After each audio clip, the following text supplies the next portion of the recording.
Mr. President, it's been a while since I've come to the Senate floor to talk about the shortcomings of the so-called Affordable Care Act. A few months at least.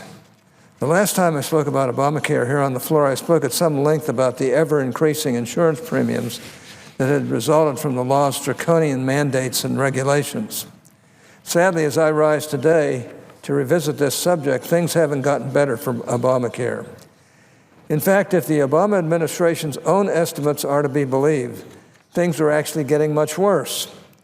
As we all know, this Sunday, November 1st, marks the beginning of the 2016 open enrollment period for the Obamacare health insurance exchanges.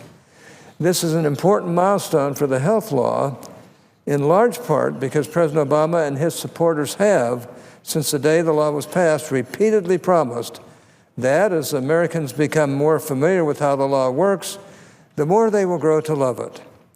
Obamacare proponents wrote off problems in the first year of enrollment as glitches that were to be expected as the country transitioned to a new health care system. Problems in the second year were similarly dismissed as necessary growing pains as everyone learned from the mistakes that were made the previous year. Now, as we approach the third year of enrollment, supporters of the president's health care law are running out of excuses. At this point, most reasonable Americans, including many who may have initially been huge supporters of this endeavor, expect the system created under the law to work the way it was designed to work. And you know what, Mr. President? The law is working the way it was designed to work. The problem is that it's not working the way the designers said it would work. At the time the law was drafted, the architects of Obamacare said that they can impose all new mandates and regulations on the insurance market requiring massively expanded coverage above and beyond consumer demand, claiming that any increased costs that resulted from these requirements would be offset when more young and relatively healthy consumers were forced to buy insurance or pay a fine.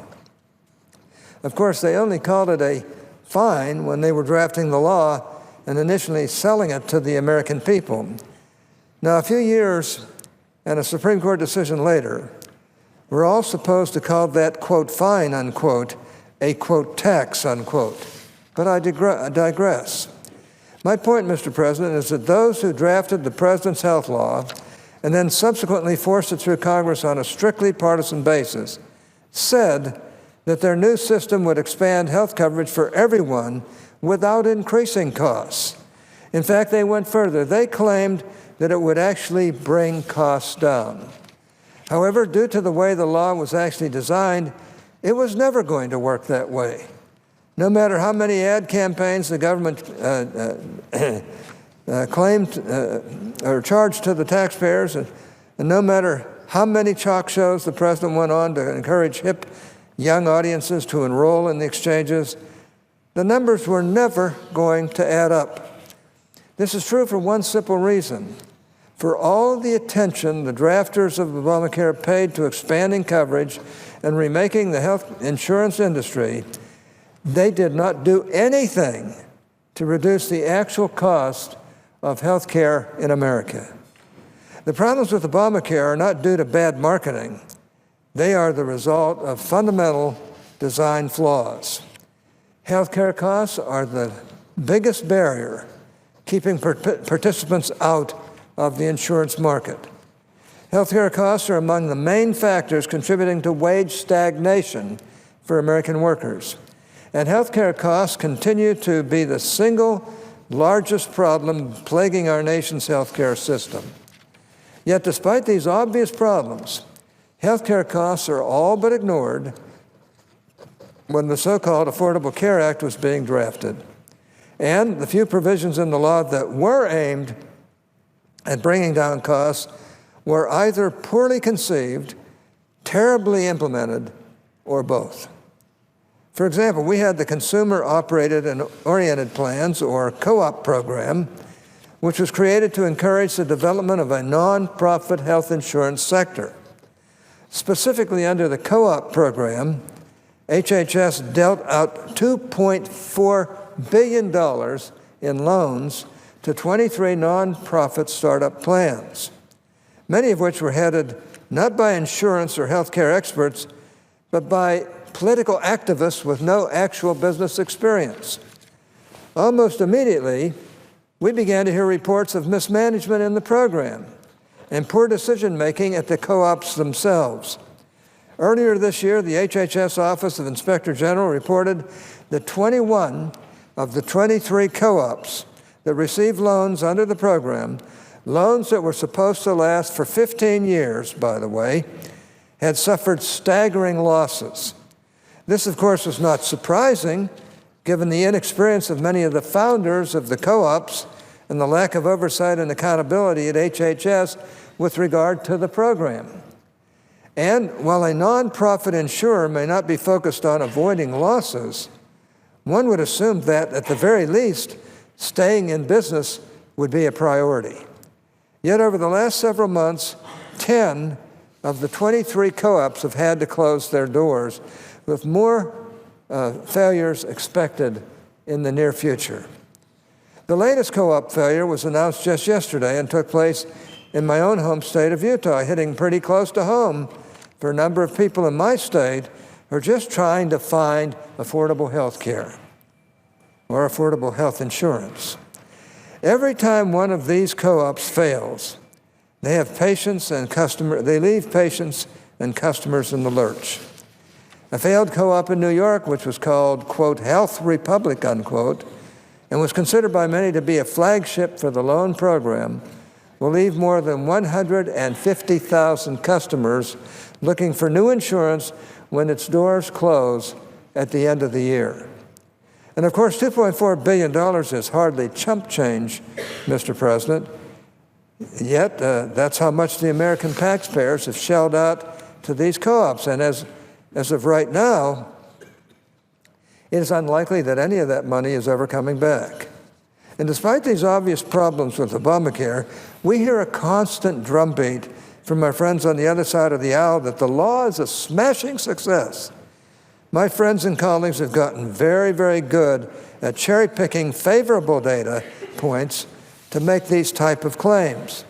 They'll cite an enrollment number out of context or a premium projection that is slightly smaller than one that came before it as evidence that Obamacare is working and that only problems with the healthcare system they so graciously gifted to the American people are the terrible Republicans who have dared to raise objections. I expect that as time wears on and the number of isolated yet favorable data points continues to get smaller and smaller, more people will see this rule for what it is.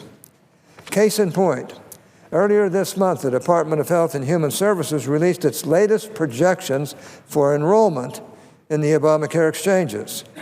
And for anyone who has an interest, political, financial, or otherwise, in defending the Affordable Care Act, the numbers are not good.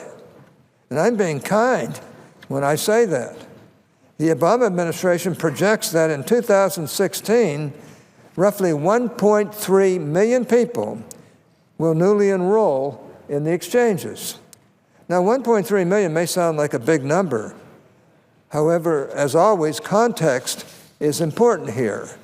When the law was originally passed in 2010, the Congressional Budget Office projected that we'd see an increase of about 8 million enrollees on the exchanges in 2016 compared to 2015. Now HHS is predicting that enrollment will be less than a quarter of that projection. It gets worse. In 2010, CBO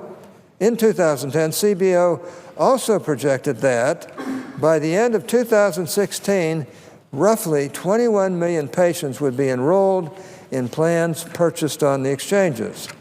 Now, HHS projects that the number will likely be less than half of that, probably a little more than 10 million people.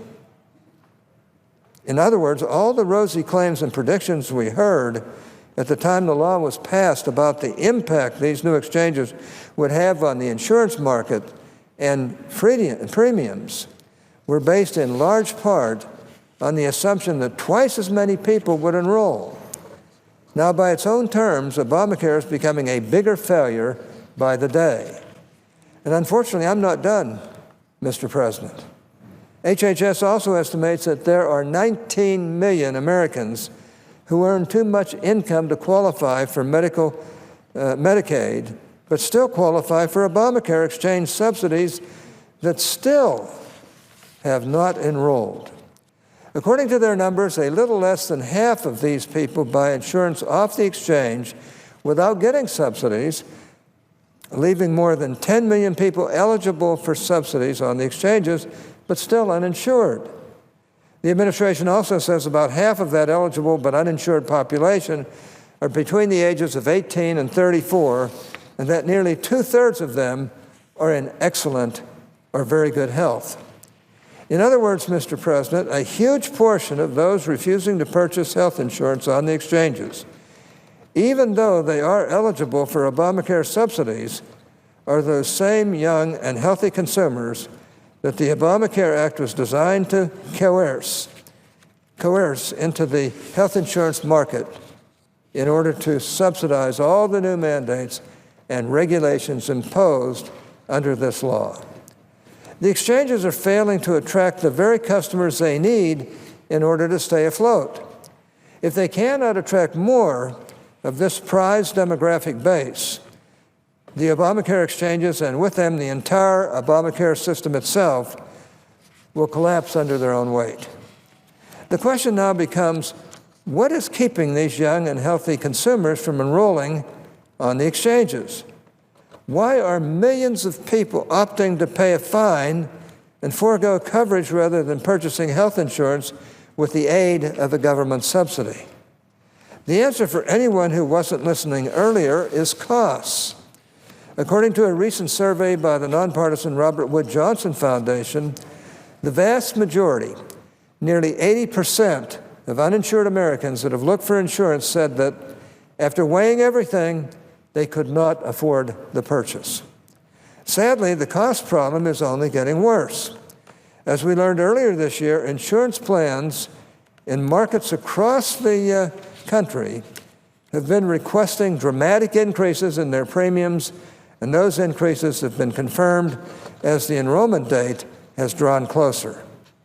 Just yesterday, I had a number of hospitals from New York and around New York City that cannot continue to handle all of the non-paying emergency room customers. They don't know what to do, and they're in danger of losing the healthcare systems that they've established. Well, in Minnesota, for example, there are 5 insurance carriers on the exchange. In 2016, all 5 will be offering insurance policies with rate hikes in the double digits between 14 and 49%. In Oregon, premiums for the second lowest cost silver plan on the exchange, the benchmark plan, will go up by about 23%. In Alaska, that hike will be more than 31%. And in Oklahoma, consumers in this benchmark plan will see an increase of more than 35% in their monthly premiums. My own state of Utah will not be immune to this trend. Unfortunately, last week, the Deseret News reported that, on average, insurance rates for plans on Utah's federally run exchange will be 22% higher next year. Keep in mind, Mr. President, that these numbers only reflect premiums and do not take into account potential increases in total out-of-pocket costs, which can include things like co-payments or deductibles. In a sense, Mr. President, all of this creates a vicious, self-perpetuating cycle. The plans on the exchanges, even with the Obamacare tax subsidies, are too expensive for millions of the young, healthy consumers that the exchanges need in order to keep the costs down.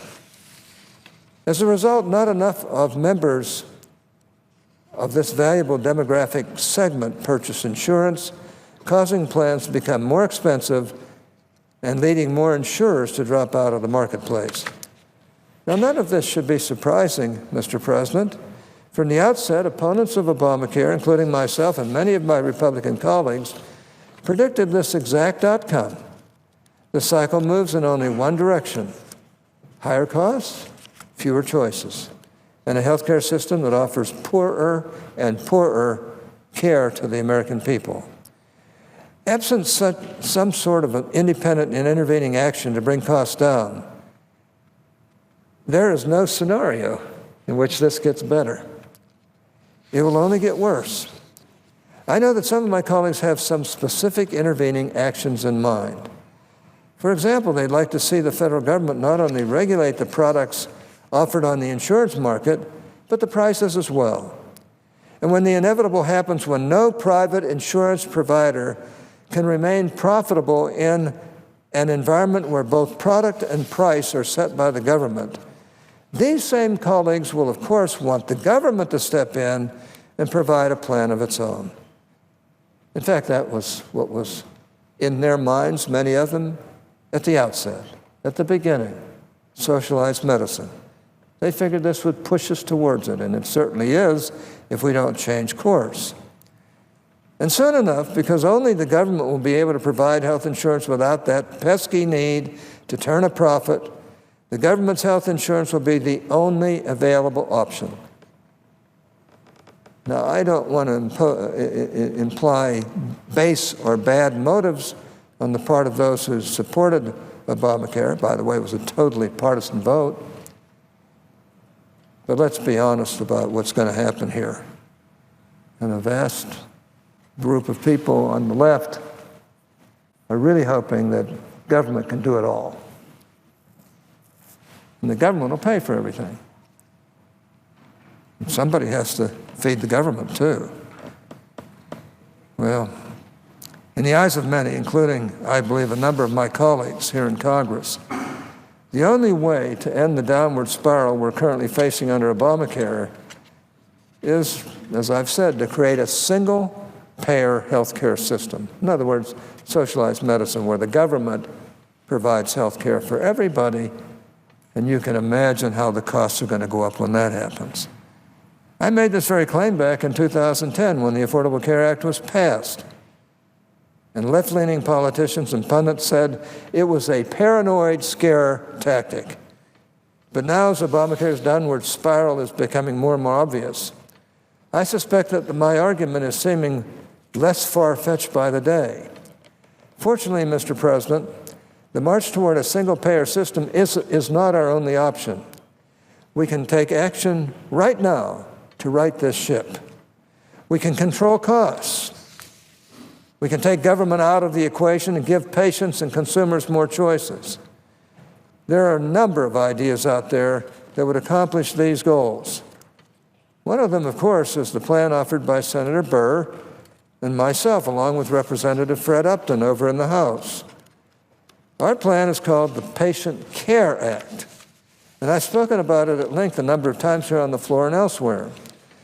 Well, and while ours is not the only good plan out there, a number of respected healthcare experts have analyzed the Patient Care Act and concluded that it would, in fact, bend the cost curve and make healthcare more affordable for everybody.